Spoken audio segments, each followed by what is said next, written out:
Juin 2020, le printemps du coronavirus a cédé sa place à un été où règne l'incertitude. Depuis quelques semaines, on répète à nouveau au théâtre du Galpon, à Genève. L'heure de la reprise approche. En effet, j'ai dit... Au programme ce mois de juin, un huis clos féminin à 2 comédiennes autour du désir et de la jalousie. Pure fiction. Pure fiction. Cette fiction est de... Pour la co-directrice du lieu, la danseuse et chorégraphe Nathalie Takela, c'est une renaissance. Au début du mois de mars, lors du choc du confinement, elle se remettait d'une bronchite, ou peut-être d'une contamination au Covid-19. Donc j'étais potentiellement porteuse d'un virus qui pouvait être dangereux pour l'autre. Et ça, je trouve que c'est affreux, de se sentir nuisible, de se sentir dangereux pour l'autre. Je pense que c'est ce qui a provoqué chez moi vraiment comme un repli. D'une certaine manière, ça m'a coupé de mon corps.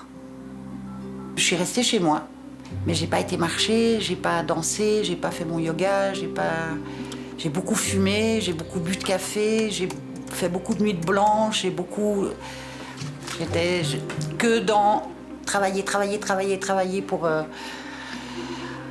conjurer ce moment pénible.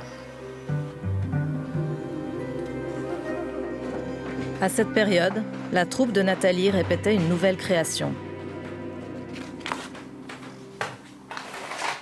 On était en train de travailler une pièce qui s'adresse aux jeunes enfants, qui parle de la mythologie, qui parle d'enfants perdus dans une forêt, qui se rapprochent, qui se pelotonnent ensemble, puis qui ensuite prennent leur indépendance.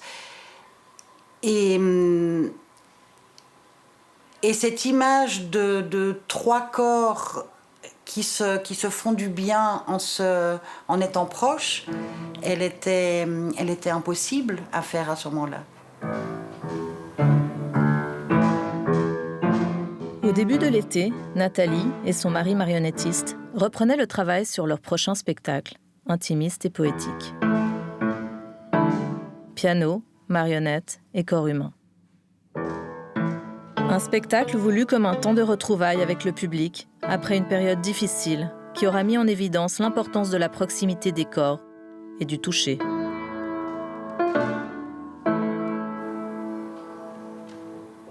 Forcément, si on en est privé, il y a quelque chose qui nous manque. Il manque une animalité qu'on a. Je veux dire, on peut tout s'expliquer, se dire de loin, ok, je préfère pas te prendre dans mes bras. C'est ok, c'est ok, on peut faire ça. Mais ce qui va manquer, c'est cette... ouais, je dirais beaucoup l'odorat, beaucoup vraiment la sensation.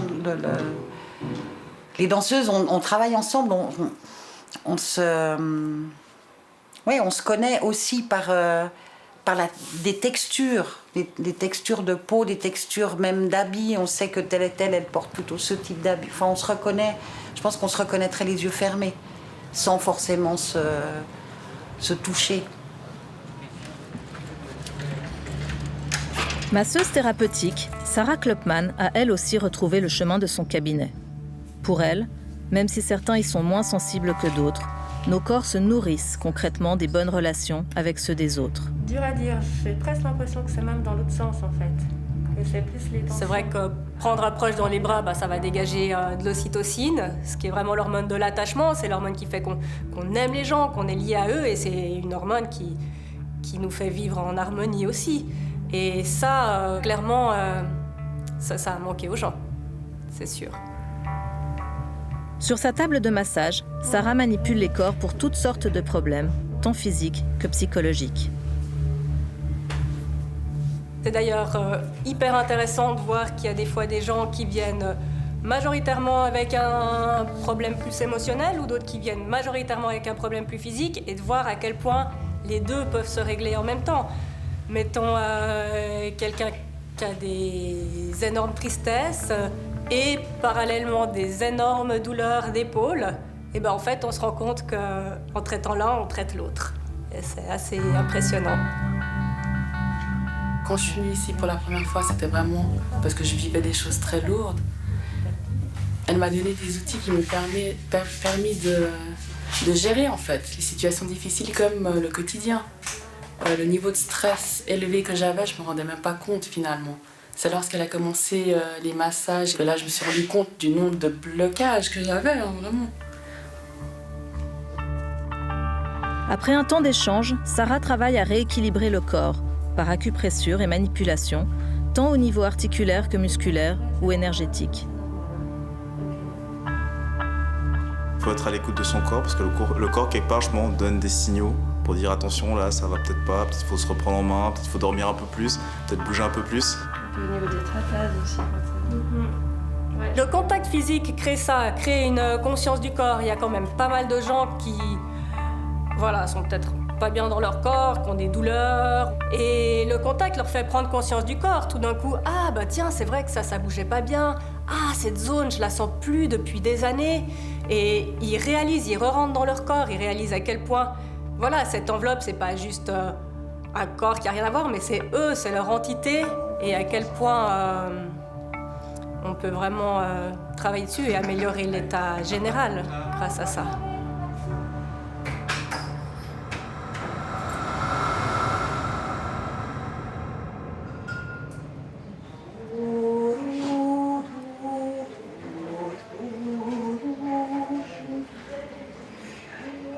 Il y a aussi des périodes dans la vie où le contact avec son corps devient plus délicat.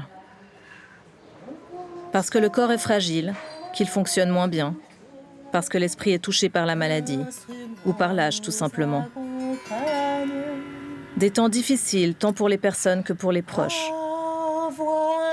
À la Fondation Montcalm à Lausanne, il y a 3 ans, le cinéaste Benjamin Bucher a capté avec tendresse et émotion les échanges entre des résidents et la musicothérapeute Anne-Laure Murer.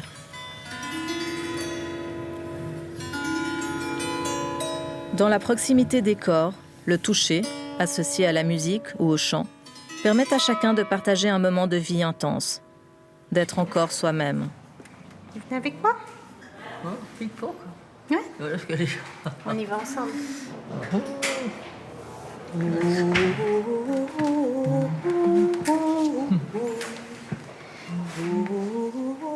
Quand je travaille, j'associe toujours le son au toucher, parce qu'il y a toujours un geste pour que la personne elle puisse anticiper aussi ce que je suis en train de lui proposer, pour qu'elle puisse comprendre par l'environnement qu'est-ce qui se passe. Et ce toucher va permettre justement d'avoir quelque chose qui soit palpable pour la personne, qu'elle ressente qu'il y a quelqu'un là, qu'il y a vraiment une relation qui se met en place. Et c'est à travers le toucher que ça va être possible. Et on est aussi dans ces sens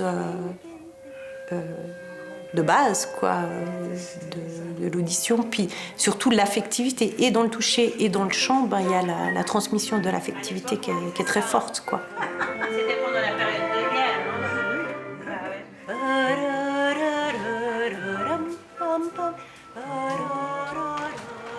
Durant la pandémie, Anne-Laure a suspendu ses activités dans les établissements où elle travaille. Mais elle sait, elle aussi, combien l'éloignement et le manque de contact avec les proches, au-delà des soins prodigués par les professionnels, peut affecter les gens.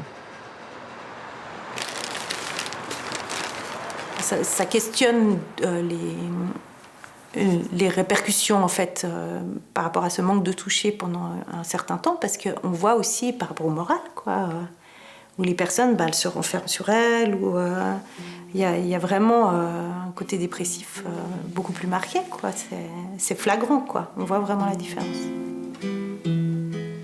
J'aimerais, maman, me sentir contre ton corps, comme en te temps, maman, comme avant. J'aimerais, maman, me blottir et rester contre ton sein tout le temps, maman.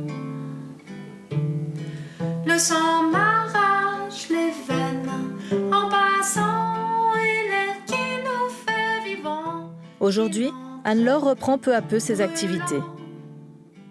Avec la chanteuse et compositrice Blandine Robin, elle répète le tout doux. Ce spectacle, mis en sommeil au printemps dernier, propose des berceuses pour parents et tout petits. Une manière de s'éveiller à la présence de l'autre et aux besoins de partage. À travers le toucher, tant l'enfant que la personne âgée va vivre dans son moment présent, son moment qui vit pleinement à ce moment-là. Et puis, quelque part, cette spontanéité qu'il y a chez l'enfant, on peut la retrouver chez la personne âgée beaucoup plus facilement que chez nous, les adultes, qui mettons des filtres aussi par rapport à certaines sensations à travers le toucher. Au théâtre du Galpon, les répétitions de la troupe reprennent bientôt, elles aussi. Dernièrement, j'ai revu une des danseuses de la compagnie, on s'est pris dans les bras. Alors oui, on ne s'est pas serré la main, mais on s'est touché ce qu'on pouvait se toucher du corps sans enfreindre les règles. Moi, je ne peux pas imaginer revoir l'équipe sans qu'il y ait ce contact physique.